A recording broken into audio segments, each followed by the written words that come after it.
मैं एम नफीस सलमानी और आप देख रहे हैं भारत न्यूज़ 24 लाइव। मैं आपको बताता चलूं, भारत में और भारत के बाहर भी लॉकडाउन लगा है और इसी लॉकडाउन के अंदर हो रही हैं शादियां।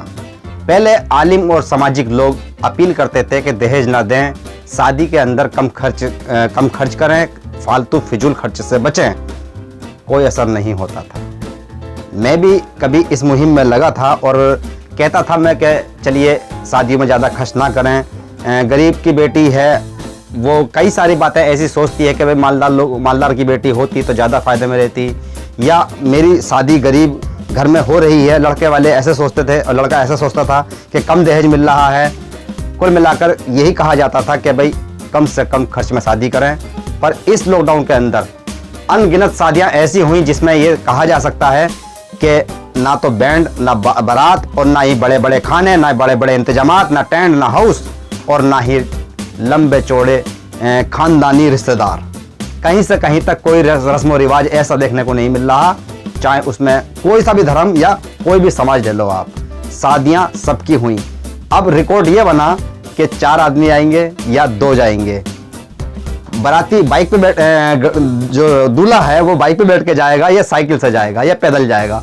ऐसे ऐसे रिकॉर्ड सोशल मीडिया पे देखने को मिले और एक दूसरे की शादियों की खबरें भी छपवाई हैं। बहुत सारे अखबारों के अंदर इस तरह की शादियों का जिक्र हुआ है, कई बार टीवी न्यूज़ चैनलों पर दिखाया गया है।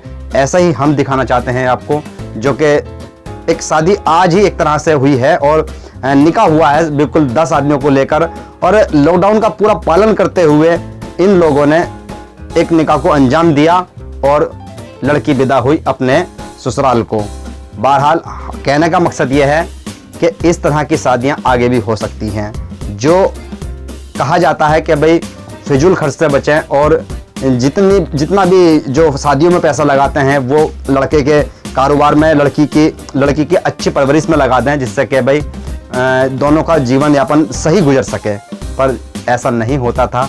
पर हमें हमारे भारत में इस लॉकडाउन ने ये भी सिखा दिया और ये भी दिखा दिया। आप देखिए बदायूं से मसरत अली सलमानी की ये रिपोर्ट। सहसवान नगर में लॉकडाउन का पालन करते हुए एक विवाह संपन्न हुआ। नगर के मोहल्ला हन्ना तकिया निकट डाक बंगला में मुस्लिम रीति रिवाज के अनुसार निकाह कराया गया। आपको बताते चले कि लड़की और लड़के के दोनों परिवारों में लॉकडाउन होने के चलते मात्र इस विवाह में 10 लोग दोनों परिवारों की ओर से एकत्रित हुए, जिसमें सोशल डिस्टेंस का भी पूरा पालन किया गया। वधू पक्ष की ओर से भाई अलीम ने बताया कि लॉकडाउन के चलते बहन नाजरीन की शादी में किसी भी रिश्तेदार को नहीं बुलाया गया, क्योंकि कानून का पालन जरूरी है। समाज सेवी चौधरी पुता आजाद और सूफी मुजाहिर हुसैन की सरपरस्ती में विवाह संपन्न कराया गया है। आप देखते रहें भारत न्यूज़ 24 लाइव। कैसा चल रहा है, लॉकडाउन में चल रहा है, निकाह आपने किससे बनाया? जी, लड़की का नाम मैसर जहाँ सन ऑफ बनने में, और आज हमने मुस्लिम रीति रिवाज से लॉकडाउन के चलते कानून का ख्याल रखते हुए लॉकडाउन के हिसाब से हमने ये मुस्लिम रीति रिवाज से निकाह किया है। और हम इसमें दूल्हा दुल्हन और 9 लोगों और 11 लोगों की उपस्थिति में, और हम दूल्हा दुल्हन को दोनों को दिल और जान से नवाजते हैं कि वो अपना और अपने परिवारों का ख्याल रखें। अल्लाह ताला इन्हें हिदायत दे। आमीन सुम्मा आमीन। ये भाई इनका ले लो, ये हाँ, आप इनका ले लो। क्या नाम है आपका? बोल दो। अजीम। क्या नाम है आपका? अजीम नाम है। अजीम जी बताइए। आज के कानून से हम खुश हैं। हमने पैदा करा अपनी बहन को 11 आदमी। कितने लोग आए थे? लॉकडाउन का पालन करते हुए, अच्छा। सारे नियमों का पालन करते हुए हमने उसके बीच में अपने जो निकाह कराया। हम कानून का पालन करते हैं। हम कानून का पालन करते हैं। उसके बीच में 1 महीना पहले का टाइम रहा, लेकिन आज कराया।